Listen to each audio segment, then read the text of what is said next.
Todos que são ouvidos sempre dizem que o Brasil precisa de uma reforma tributária.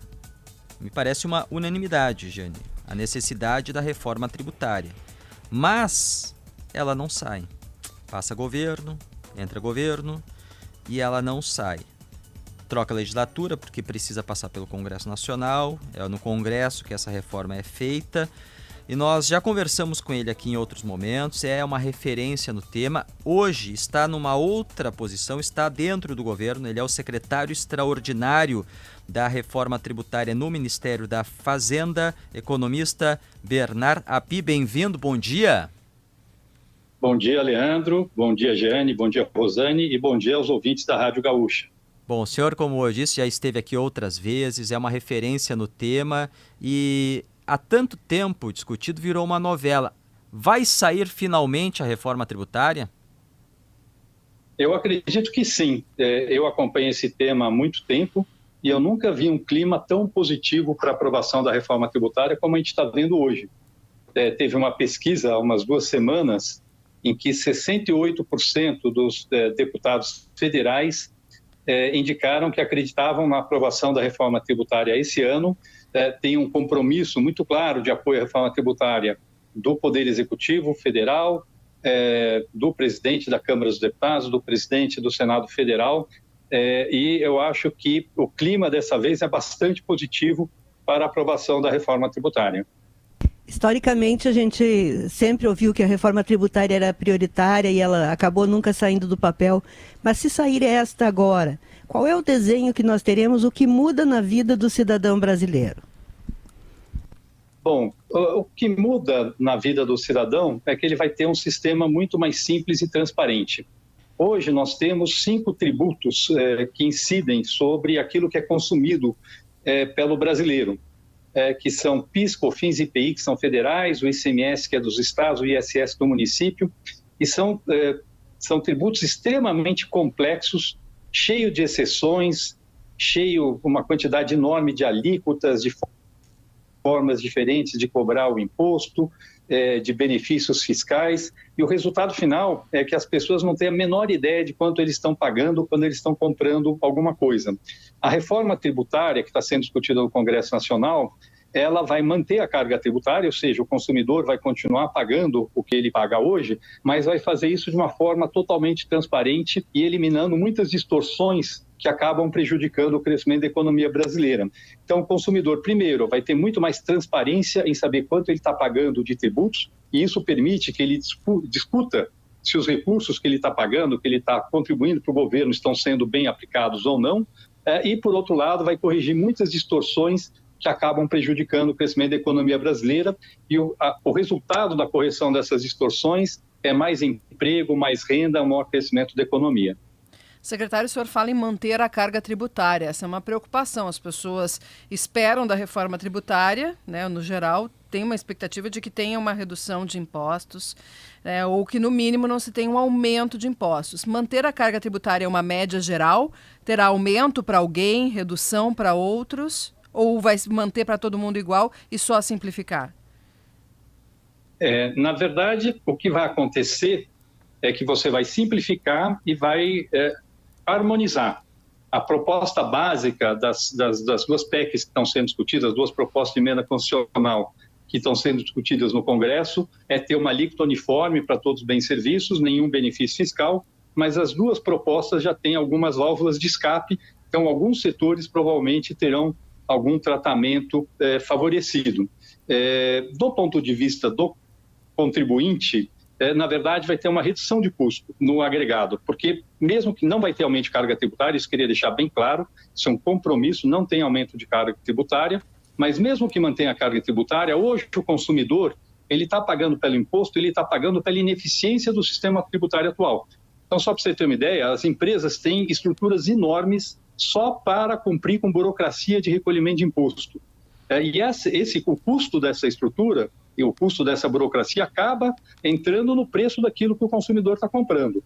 Então, na verdade, você mantém a arrecadação, mas você elimina todo esse custo que é consequência da complexidade do sistema tributário atual e que está sendo pago pelo consumidor sem que ele saiba que ele está pagando. Então, o efeito final é de redução de custo do consumidor ainda que mantenha a carga tributária. Tem uma redistribuição, isso é fato. Alguns bens e serviços vai reduzir a carga tributária, outros vai aumentar.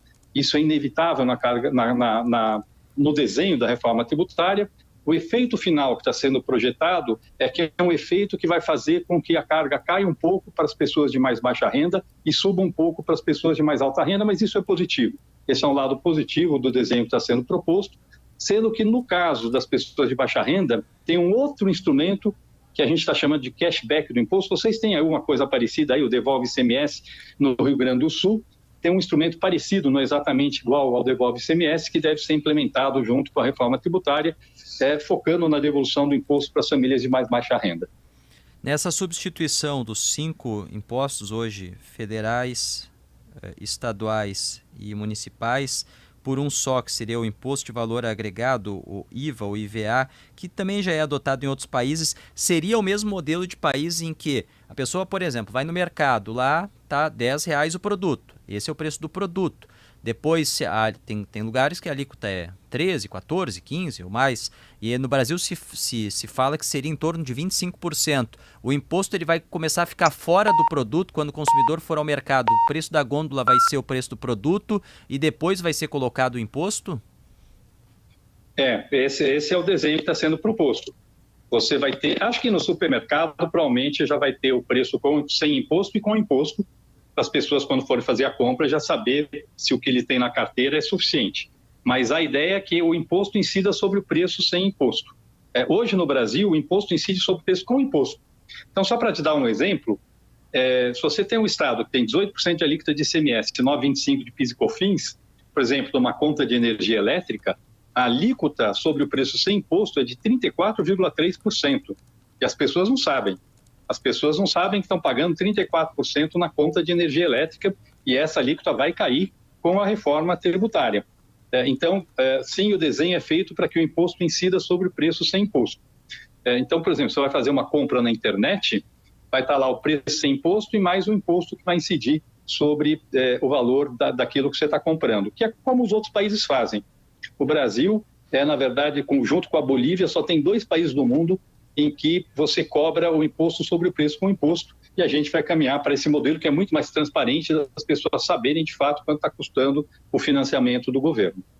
Secretário, aqui no Rio Grande do Sul há uma resistência muito grande do prefeito Sebastião Melo em relação à unificação dos impostos, com a alegação de que a prefeitura perderia, os prefeitos perderiam autonomia. Mas há também estudos que mostram que, no médio prazo, a Prefeitura de Porto Alegre seria uma das que sairiam ganhando. Qual é o seu argumento para convencer os prefeitos de que isto é bom para as prefeituras? Eu acho que esse é um ponto importante. Inclusive, eu tive, na semana passada, discutindo aí com a Frente Parlamentar da Reforma Tributária da Câmara de Vereadores. O prefeito Sebastião Melo estava presente nessa discussão.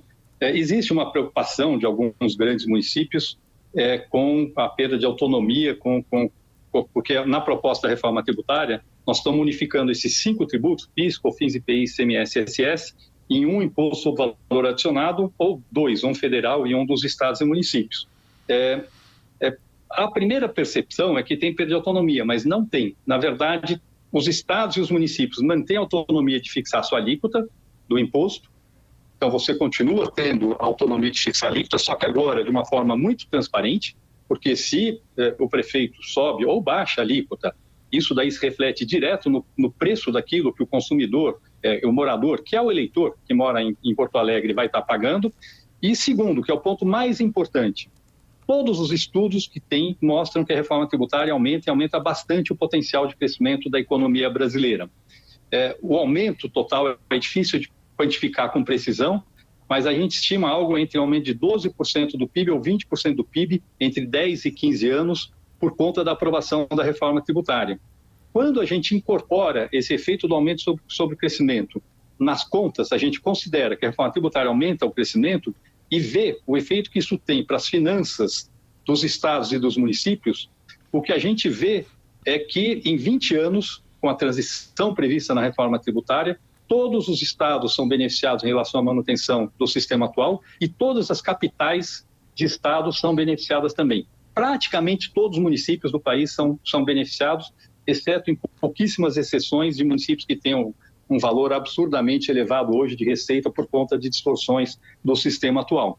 Então, na verdade, o que todas as projeções mostram é que, com o efeito positivo sobre o crescimento, todas as capitais, inclusive, obviamente, Porto Alegre, vão ser beneficiadas num horizonte de 20 anos com a aprovação da reforma tributária. Secretário, a promessa do presidente Lula na campanha de aumentar a isenção do imposto de renda para R$5.000 entra na reforma tributária? A discussão sobre o imposto de renda, ela vai ser feita no segundo semestre, depois da discussão da reforma desses tributos que a gente chama de tributos sobre o consumo. Então, a gente vai fazer em 2 tempos. A ideia nesse segundo semestre é corrigir distorções no imposto de renda, fazer com que o sistema se torne mais progressivo, que pessoas de mais alta renda paguem mais imposto, fechar brechas que permitem que pessoas muito ricas escapem do pagamento de imposto. E essa é uma agenda que vai vir no segundo semestre, mas as 2 agendas são complementares. O objetivo final da reforma tributária, tanto a do consumo como a reforma da tributação da renda, que vem no segundo semestre, é tornar o país mais eficiente, ou seja, aumentar o crescimento do país, aumentar a geração de emprego, aumentar a geração de renda, aumentar o poder de compra da população e, simultaneamente, tornar a tributação mais justa no país, ou seja, reduzir a carga para os mais pobres e aumentar a carga para os mais ricos. Rosane. O conceito de rico, às vezes, é um pouco fluido, né? Qual seria o conceito de ricos? E também já aproveito para lhe perguntar sobre essa proposta de taxar os jogos eletrônicos para compensar o que vai se perder de receita com a elevação da isenção do imposto de renda. Tá. Na verdade, como o desenho da reforma do imposto de renda não está pronta, a definição do que é rico, de quem vai pagar mais, ainda está em aberto, ainda vai ser definida, mas tem uma preocupação, sim, de pegar, sobretudo, as pessoas de altíssima renda, aí estou falando de rico mesmo, que hoje tem algumas formas de escapar da tributação, e a ideia é, claramente, fechar essas brechas que existem hoje.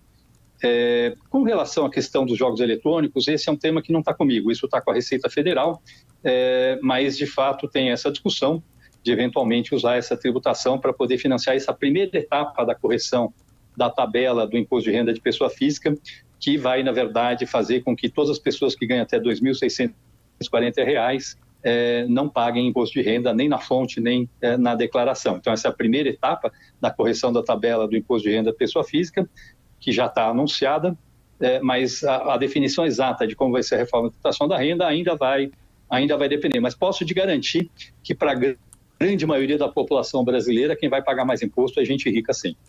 Secretário, recebi aqui uma pergunta do diretor do SESCOM, o sindicato, né, de empresas e serviços contábeis aqui do Estado, Célio Lewandowski. Ele pergunta se vai ter um período de transição entre os 2 sistemas, se os 2 sistemas de tributação terão que conviver, e se neste período, se houver este espaço de transição, se não aumentaria a burocracia. Então, vai ter... Como é que está pensada a transição? Na verdade, você primeiro aprova a emenda constitucional, aí aprova uma lei complementar. A partir daí, um ano depois, vamos dizer assim, em meados de 2025, você faz uma mudança para o PIS/COFINS, que são 2 tributos federais que têm uma legislação muito complexa, e você já adota uma legislação muito mais simples para o PIS/COFINS no novo modelo. Depois disso, ainda tem mais algum tempo para começar a transição para os estados e municípios. Ela provavelmente começaria ali em 2027. Você teria a redução em 4 ou 5 anos, a redução das alíquotas do ICMS e do ISS e a elevação da alíquota do Imposto sobre Bens e Serviços, esse IVA, que vai substituir o ICMS e o ISS. Aí a pergunta é se tem aumento de complexidade durante a transição. Não, porque já de imediato você tem uma simplificação da legislação do PIS/COFINS, e a ideia é ter a mesma legislação para essa parte federal, que vai substituir o PIS/COFINS, e para o imposto que será dos estados e municípios. Então, na verdade, você simplifica a legislação logo no início, tem um período em que essa nova legislação do PIS/COFINS, que é mais simples, convive com o ICMS e o ISS, e no final tem uma simplificação enorme quando se extingue o ICMS e o ISS. Mas nesse processo não tem um aumento de complexidade, porque a legislação do novo imposto é extremamente simples, isso é uma questão muito importante, muito, muito mais simples do que a legislação de qualquer um desses 5 tributos que está sendo substituída. Essa simplificação já ocorre de imediato para o PIS/COFINS, ela vale para o IBS dos estados e municípios, e, portanto, não tem aumento de complexidade. Tem uma redução de complexidade no curto prazo e uma grande redução de complexidade quando termina a transição. Bernard Api, secretário extraordinário da Reforma Tributária no Ministério da Fazenda. Duas questões que eu tenho ainda para finalizar. Uma em relação ao percentual. Esse percentual do imposto, unificando esses 5 em um só, ele já está mais ou menos desenhado? Seria em torno de 25% e ele teria uma variação de itens. Por exemplo, hoje tem uma tributação maior de cigarros, bebidas. Primeiro essa questão. E cesta básica então, também. Cesta básica que hoje tem reduzido. Tá, bom, primeiro, a alíquota do imposto vai ser aquela que mantém a carga tributária, tá certo? Então, esses 25% é uma estimativa de qual seria essa alíquota se houver muito poucas exceções no desenho do sistema. Agora, só lembrando que é 25% sobre o preço sem imposto, o que dá 20% do preço com imposto. Tá certo? Então, para nossa cabeça hoje, a alíquota é de 20%, porque brasileiro pensa no imposto que incide sobre o preço com imposto. 25% sobre o preço sem imposto. Agora, a alíquota vai ser aquela que mantém a carga tributária. Não estamos dizendo que vai ser 25% ou menos ou mais. Isso vai depender de dois fatores, essa alíquota. Vai depender de quanto vai reduzir a sonegação, e nossa estimativa é que vai ter uma queda de sonegação. Então, quanto mais reduzir a sonegação, menor vai ser a alíquota para manter a carga tributária, e vai depender de quantas exceções tiver no desenho do novo modelo, porque quanto mais setores tiverem uma tributação menor, maior tem que ser a alíquota dos outros setores para manter a carga tributária. Com relação a cigarro e bebida, o modelo prevê o que a gente chama de um imposto seletivo, que é para tributar exatamente produtos como cigarro e bebida que fazem mal para a saúde ou para o meio ambiente. Então, vai se manter uma tributação mais elevada para cigarro e bebida no novo modelo. E com relação à cesta básica, esse é um tema que está em discussão no Congresso Nacional. As exceções que vão ter a essa regra de ter uma alíquota só para tudo estão sendo discutidas pelo Congresso Nacional, e o Congresso Nacional vai decidir que setores e de que forma vai ter esse tratamento diferenciado. Agora, o que eu queria lembrar é que todas as projeções indicam que, na verdade, mesmo se você tivesse uma alíquota uniforme para tudo, mesmo que não tivesse exoneração da cesta básica, já teria uma redução da tributação das famílias mais pobres, porque hoje no Brasil o consumo das famílias mais ricas é menos tributado que o consumo das famílias mais pobres. Porque o consumo das famílias mais ricas ele é mais intensivo em serviços, que são menos tributados, e o consumo das famílias mais pobres, mesmo com a exoneração da cesta básica que existe hoje, ele é mais intensivo em produtos que são mais tributados. Então, é certo que o resultado final vai ser um resultado que vai reduzir o custo da tributação do consumo das famílias mais pobres. Mas a decisão se vai ter um tratamento diferenciado ou não para a cesta básica é uma decisão do Congresso Nacional. E uma questão só para o contribuinte entender em que momento estamos nessa discussão. Vai ser um novo texto que vai ser enviado ou vai ser uma adaptação dos textos que já estão no Congresso? Não, o governo não vai mandar um novo texto, quer dizer, é uma emenda constitucional. Existem duas propostas de emenda constitucional que estão sendo discutidas no Congresso, a PEC 45 da Câmara dos Deputados, a PEC 110 do Senado Federal. Elas eram muito diferentes no início, mas elas foram se aproximando ao longo do tempo, elas são muito semelhantes hoje em dia, e a ideia é que o Congresso use essas duas PECs como a base para o texto que vai ser colocado em votação. Então, o governo não vai mandar uma nova proposta, vai trabalhar apoiando o Congresso Nacional na elaboração de um novo texto a partir dos textos que já estão na Câmara dos Deputados e no Senado Federal. Secretário, estou recebendo aqui dos nossos ouvintes que são empreendedores, como ficaria com a reforma tributária, a tributação de empresas do Simples Nacional?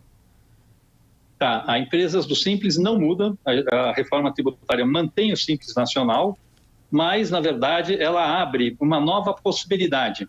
Uma empresa do Simples que está no meio da cadeia, que compra de empresas e vende para empresas, essa empresa vai poder optar por ficar no Simples como é hoje, mas ela vai poder optar também por entrar no regime normal de tributação desse imposto sobre bens e serviços e tirar. Então, ela deixa de pagar esse imposto sobre faturamento e passa a pagar pelo regime normal de débito e crédito.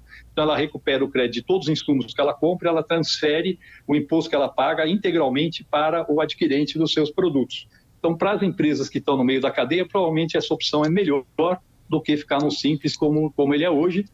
Então, fica mantido o Simples como ele é hoje, quem quiser fica como está, E abre-se uma possibilidade que hoje não existe para as empresas no Simples, que pode ser muito positiva para as empresas que estão no meio da cadeia.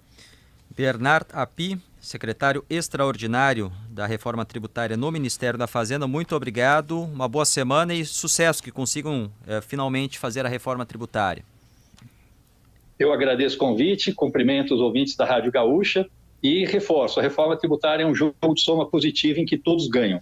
E esse é o ponto fundamental quando a gente está discutindo a reforma tributária. Muito obrigado pelo convite. Muito obrigado. 9h29. Ela não saiu até hoje, Rosane, basicamente porque tem nessas mudanças alguns estados e municípios que vão ganhar e outros que vão perder.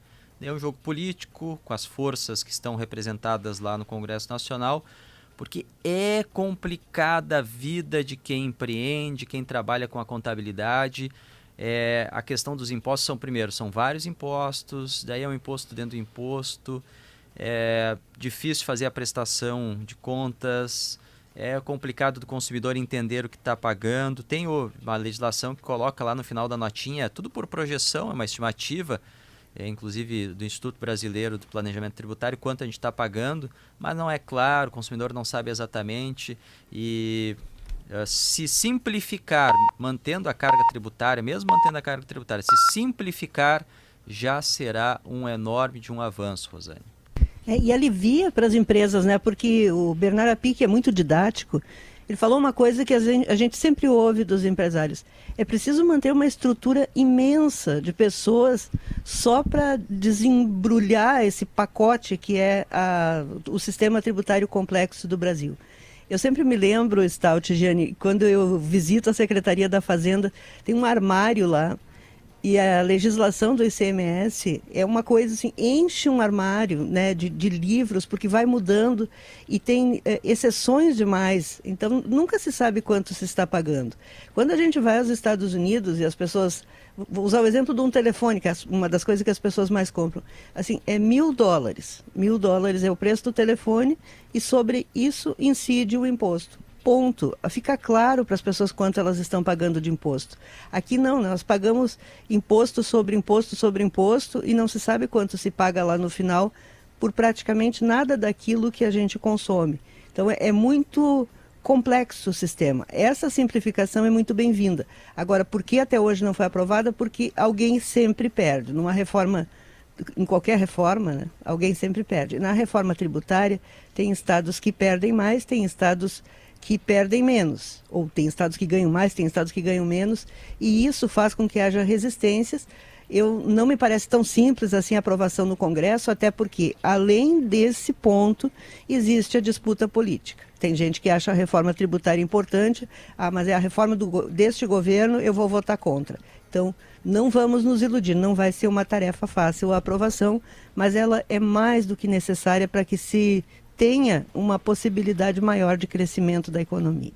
Esse pensamento de que é votar contra porque é do partido do adversário, do político adversário, é uma tristeza, né? Tu ir contra a melhora do ambiente de negócios, do ambiente tributário do país por causa disso. Mas tem outro ponto, tá? No geral, é bom que se simplifique, mas mesmo quando tem esse emaranhado acaba beneficiando quem tem poder de decidir para beneficiar um pontualmente, o outro, isso acaba pesando também. Mas o que me chama a atenção, né, a entrevista muito didática do secretário, é o compromisso assumido de que não aumentará a carga tributária. Eu tenho ouvido muito dos empresários essa torcida de que se simplificar já está ótimo. E um outro ponto ali, fechar a brecha para que as pessoas muito ricas escapem do pagamento de tributos. Fechar essa brecha. Então aí tá, para algumas pessoas vai ter aumento de imposto, mas pelo que o secretário diz, aquelas pessoas que são ricas e que neste momento provocam essa chamada injustiça tributária, que é essas pessoas não pagarem, terem uma proporção muito menor de impostos do que as pessoas mais pobres. Eu gosto dessa frase do secretário, que seriam os muito ricos, porque eu já fico com o pé atrás, né? Daqui a pouco alguém vai achar que rico é quem ganha 5 salários mínimos. Mas ele disse que não, que são as pessoas muito ricas. Aí vou lembrar um caso na época da Lava Jato, em que veio a público a declaração de renda do Eduardo Cunha, que tinha dinheiro, as pencas, dinheiro na Suíça, dinheiro aqui, dinheiro lá, e ele pagava menos imposto de renda do que eu.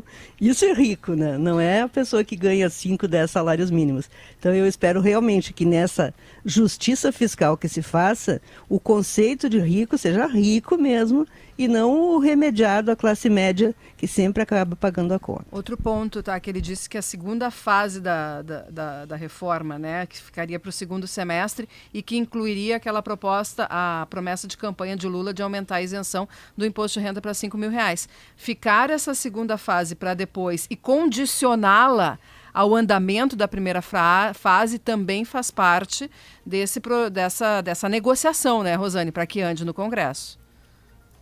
Esse ponto é super importante, né? E que se passe por cima das picuinhas políticas. Eu tenho achado o debate político no Brasil extremamente rebaixado.